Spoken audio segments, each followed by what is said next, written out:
Chicken masala కర్రీకి కావాల్సిన పదార్థాలు ఒకసారి చూసుకుందామండి. ఒక కేజీ చికెన్ తీసుకొని కడిగి పెట్టుకున్నాను.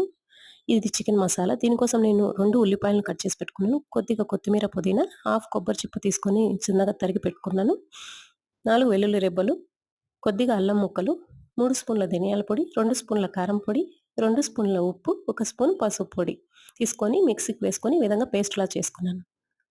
2 టమాటాలు తీసుకొని కట్ చేసి పెట్టుకున్నాను. 4 స్పూన్ల ఆయిల్, కొద్దిగా కొత్తిమీర, కొద్దిగా కరివేపాకు, 1 స్పూన్ ఆవాలు, కొద్దిగా చెక్క, 2 ఇలాచీలు, 3 లవంగాలు తీసుకున్నాను. ముందుగా స్టవ్ వెలిగించుకొని గిన్నె పెట్టుకొని ఆయిల్ వేసుకోవాలి. ఆయిల్ వేడయ్యాక ఆవాలు, ఇలాచీ చెక్క, లవంగాలు వేసుకోవాలి. తర్వాత టమాటా వేసుకొని ఒక 5 నిమిషాలు బాగా కలుపుకోవాలి.